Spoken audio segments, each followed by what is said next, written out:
Konnichiwa, good morning, good afternoon, or good evening, wherever you are in the world. I'm Lori Sagawa, and I'm here today for another exciting Facebook Live, or it could be on LinkedIn, I'm not sure. But anyway, today I was thinking, or actually this last week, I was thinking about the Code of Bushido is wonderful. It's a set, it's like your moral framework. But what do you do with it? What have people in the past, especially Japanese people, done with it? Maybe sometimes without even knowing. So it's about your legacy. When you think about your legacy, what are you going to do? What do you want to be remembered by?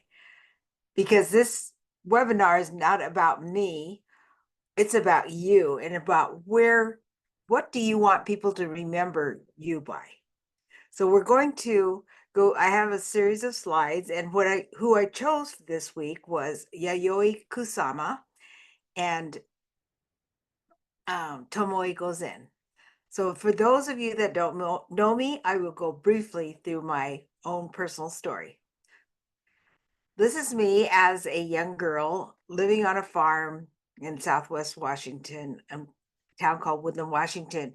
And I hated being on the farm. I hated getting wet and dirty, especially eating when I was dirty and having to go to the bathroom and outhouses. But, all of that taught me how to live, live a good life and actually work hard. I understand the meaning of working hard, and I understand that uh, produce that you see in the store has been produced by somebody else, or the meat, maybe in the meat counter, the eggs, dairy, whatever, it comes from someplace, and through that is a lot of work that goes behind that.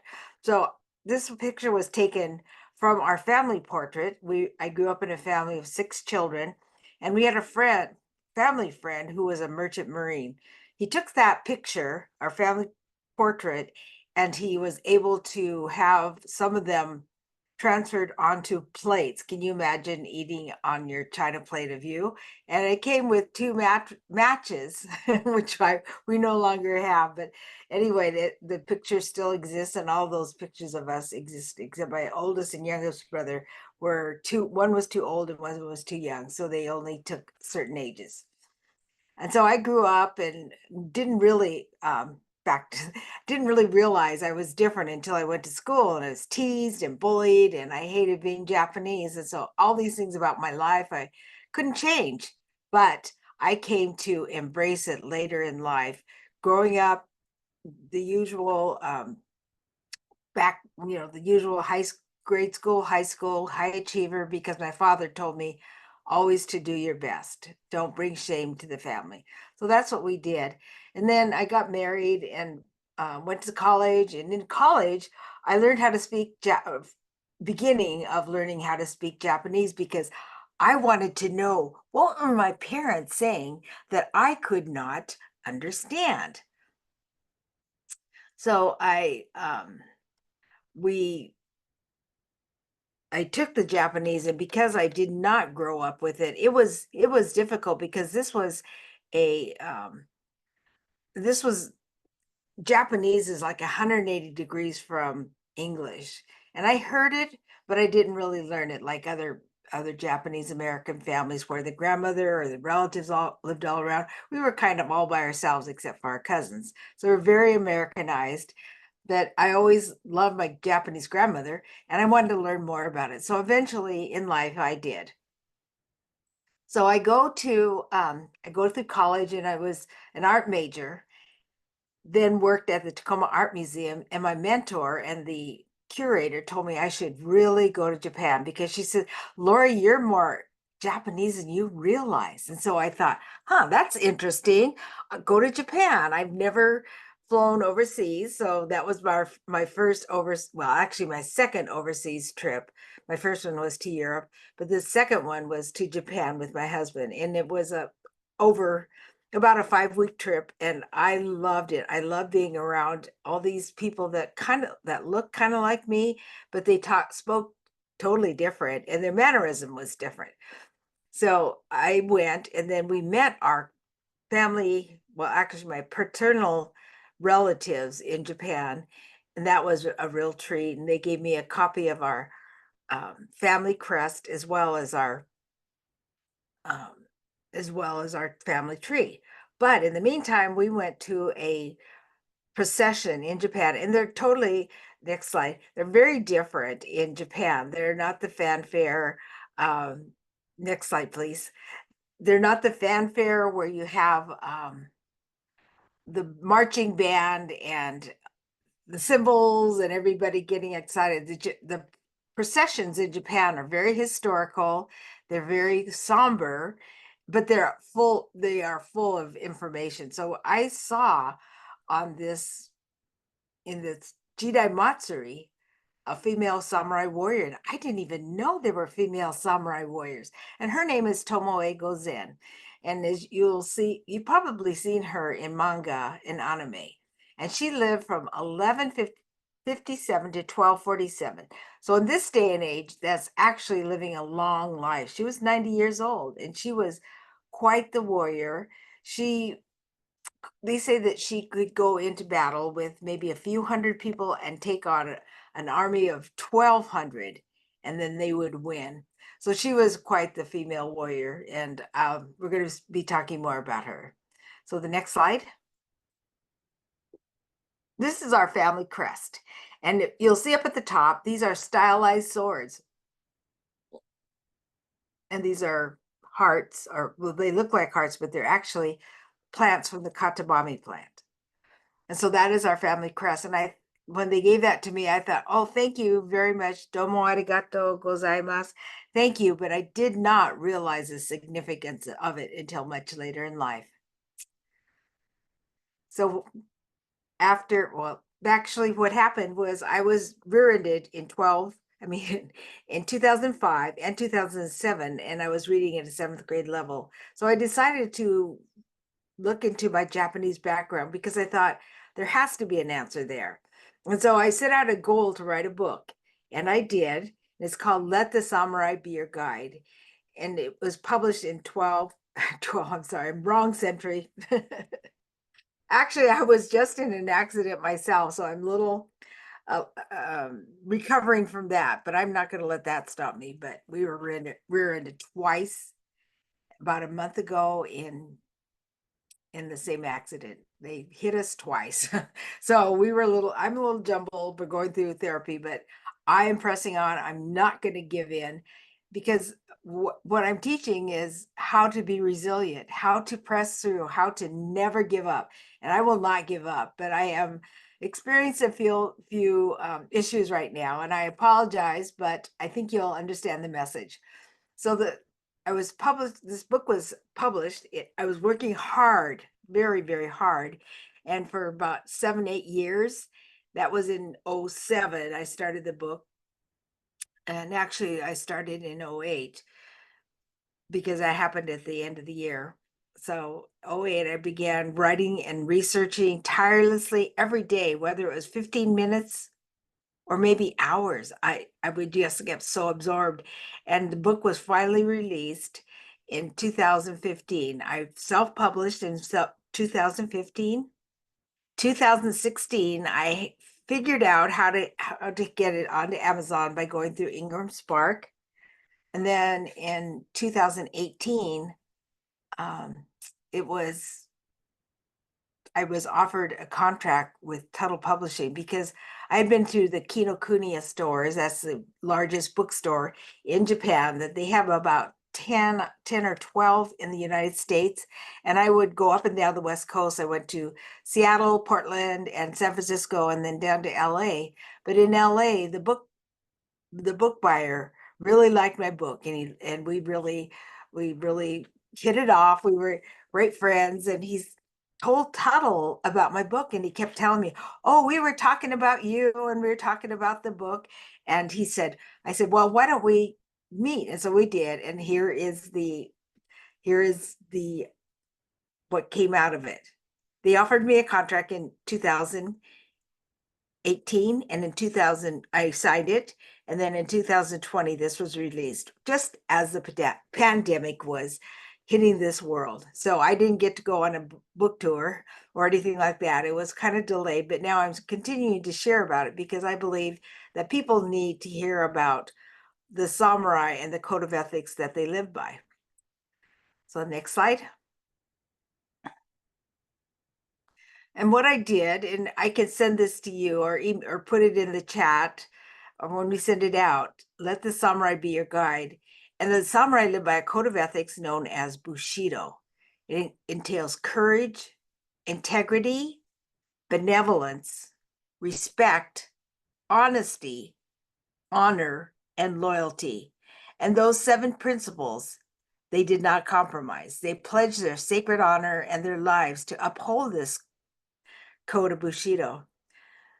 Kind of like our founding fathers when they signed the Declaration of Independence. They pledged their lives and their sacred honor. So it was a very special thing that what they did, because when you think about the samurai, they were awesome warriors. They were great warriors, that more the left side.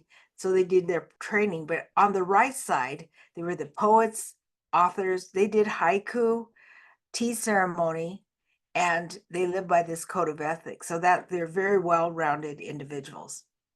And that's what we all strive for in life, is to meld the left and the right, because what good is it to be all facts or all feelings? You need both of them. So the next slide, please. The samurai wisdom is the code of Bushido. And Bushido is Bushi is warrior and Do is the way. So it's Bushido. So it's the way of the warrior. And samurai actually comes from the verb samaru, which means to serve. So here you have the two melding together. Those 7 principles are, as we go through this webinar, I would like you to think about your legacy and how your legacy can be shaped and influenced by the code of Bushido.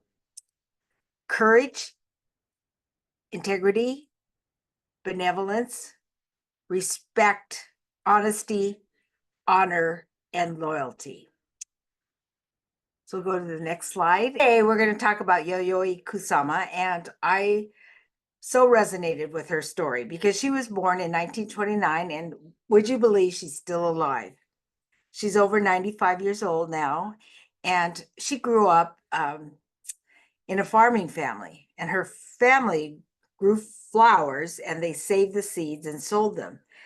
And Yayoi knew at a very young age and would look up at the sky and look around and think, this is not my life, just like me. That's why I resonate with her story. And she started seeing everything in dots. The whole world was dots. And so that is today, still today, that is the motif that she is known by, and that is what she uses.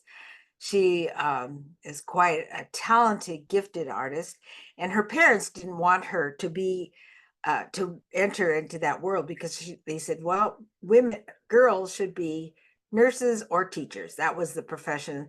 And she thought, no, I can't do that. That's not who I am wired to be. And she knew at a very young age that being a farmer's daughter and continuing in the farming industry was not her life. So she continued to draw and paint every day, I'm sure a lot, and taught herself and went to school and kept pursuing her dream, even though her mother especially did not approve of it. The young woman, what Yayoi did was write to Georgia O'Keeffe. She had a lot of guts and wrote to her and said that I want to be an artist. And Georgia O'Keeffe was quite taken by her photographs and encouraged her to move to America, which she eventually did. And she became part of the new art movement. And Georgia O'Keeffe just took her under her wing and introduced her to Andy Warhol, and she got her into a gallery, or introduced her to a gallery owner in New York. And from there, her career really took off. A lot of people didn't understand it, but now she's, unfortunately, during her lifetime, she is being noted. And also she's the highest paid female artist in the world. Can you imagine? And that was her goal, was to be known. And so she wanted her dots to be, and that was her motive. And she has not strayed from that. And I had the privilege of visiting the museum, and we can, I'll share about this picture is from the museum. We couldn't take very many pictures, but it's called the Yayoi Kusama Museum in Tokyo, and it's close to where she lives. And I actually bought a ticket to see it. And this picture shows me there at the museum when I was in the one room where the pumpkin was. I wanted to show you that because the pumpkin is not very large, or at least that one. And the ones on Naoshima Island, the art island in near off of Shikoku, they are not very large, but they're wonderful. And that's when I first really learned about Yayoi Kusama, and I started reading more about it, and I was fascinated, and I didn't realize how prolific and how famous she was. So that tells you how much I know, right, about the art world, even though I was an art major, but I've been out of the art scene for quite a while. But I just loved, and one time I actually came across, or my back touched the pumpkin, and boy, did those attendants get after me. They said, "Oh, don't touch it." I said, "Oh, I'm sorry." Gomenasai. I didn't mean to touch it, but there were some young girls there that were a little rambunctious, and I tried to get work around them and get this picture taken. So that is Yayoi Kusama. So she found her legacy. She found what she wanted to do, and it had to do with dots. Can you imagine using the code of Bushido? I believe that she used courage and integrity because she was true to herself, even though it wasn't popular and she wasn't accepted. She didn't care. She just kept doing that. And to this day, she says she paints or draws every day. So that's the legend of Yayoi Kusama. And it's so great that she's acknowledged while she's still alive. And the next person that we have is, you've seen her picture a lot. This is Tomoe Gozen, and she's the female samurai warrior lived from 11, a long time, the late 12th, 1157 to 1247. So that means she was 90 years old when she died. And her story is in the Tale of Genji. And when we went to Uji, that's the Machu tea capital of Japan, we saw that museum. And that was a lot about her. It's a very famous story. And they actually have a museum there in Uji about it. And she commanded under the leadership, one of her famous battles is she commanded 300 samurai against 1,200 of their rival clan, which is quite amazing. They said she would go into battle, and a lot of people feared her because she was so fierce and she was so good. But during that time, they didn't want the female looking like she was the leader, so she was kind of put in the, shall we say, more set aside. But history has shown that she was quite the female warrior. The next slide. This shows her. It's a painting of her. We don't have any pictures, of course, because that was quite a while ago. But her battle, how she was in battle, how she was courageous. She was full of integrity because she wanted to serve her lords and master. And she didn't think about, oh, I'm going to leave a legacy. I don't believe that she did. This was her calling, was to be an onamushi, and that's the female warrior, 1157 to 1247. So the next slide, please. Here's another battle that they painted. Well, actually, it's a print, and it was one where she defeats Uchida Iyayoshi. And again, she would go into battle. The warriors feared her because she was so good, and that the females carried a long, it's called naginata, and that's what the females carried for battle. But they said that she often fought with just a sword because sometimes the longer sword would be a little cumbersome. So the next slide. And so today, if you see anime and or manga, you will see Tomoe Gozen because she is featured a lot. And if you see that female warrior with the long sword, which is called the Naginata, that is probably Tomoe. So I want to ask you at this time, what do you want to be remembered by? What is your legacy? I've been teaching a lot about Ikigai, Gambaru, and the Code of Bushido.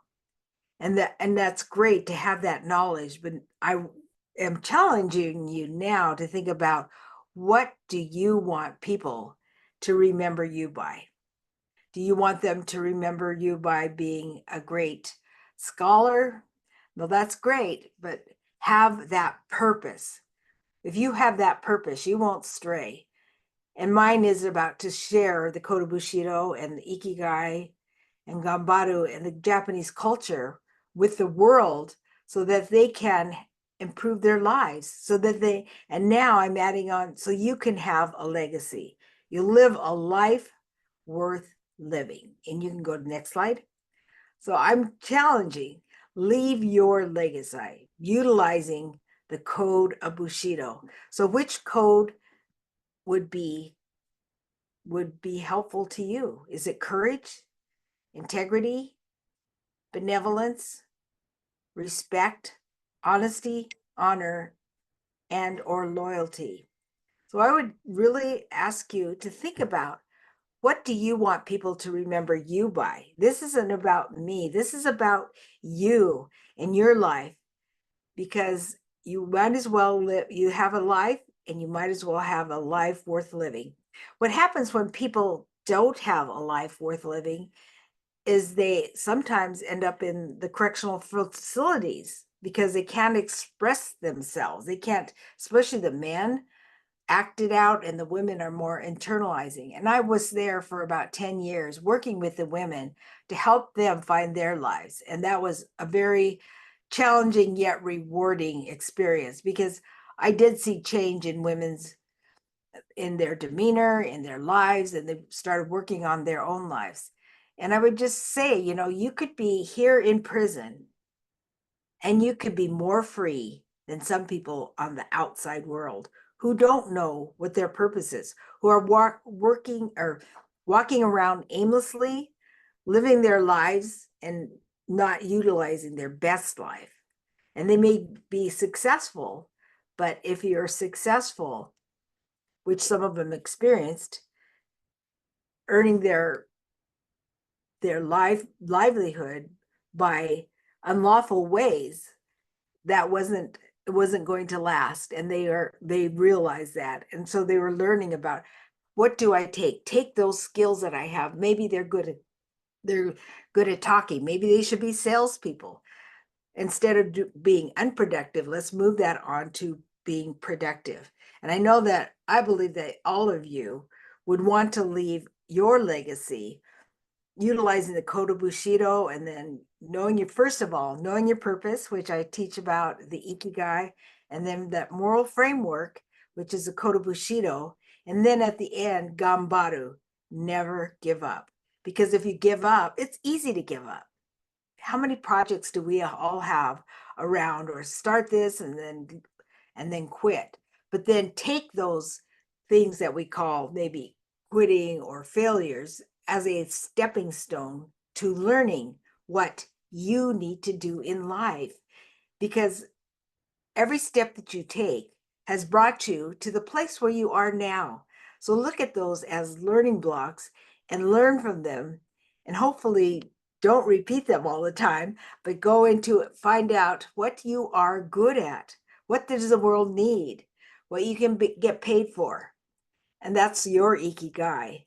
And I'm here to help you find your best life, because through an accident, I found out what my best life was to be, taking that which I scorned, and now I embrace it, making lemonade out of lemons.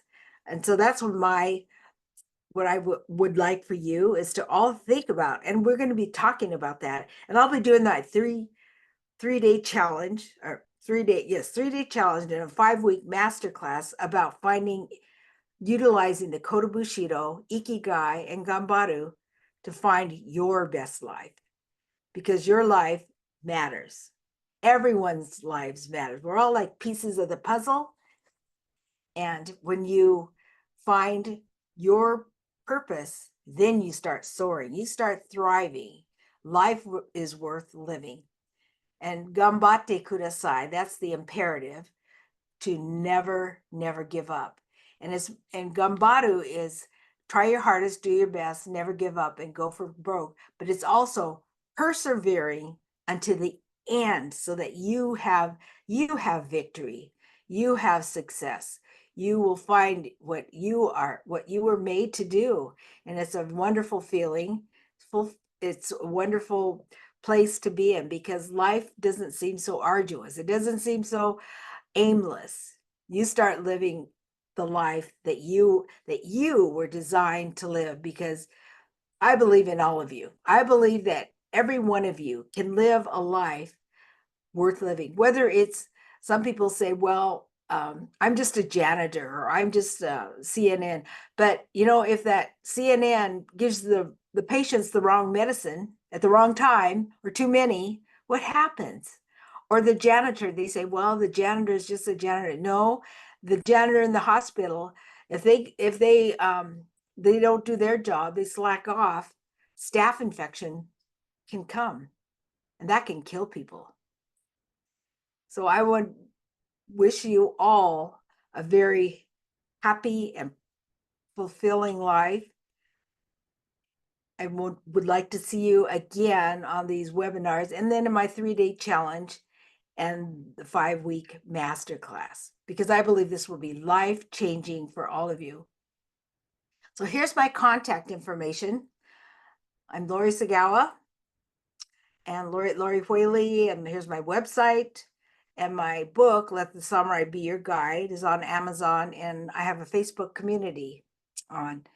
It's called the Samurai Community. So I'd love to see more of you, and I'm also on LinkedIn, becoming more active there. So I believe that this message is so important today, and it's not because it's about me. We're just taking the wisdom of ancient Japan. So I stand on the shoulders of my samurai ancestors, bringing the wisdom of Japan and the samurai to you.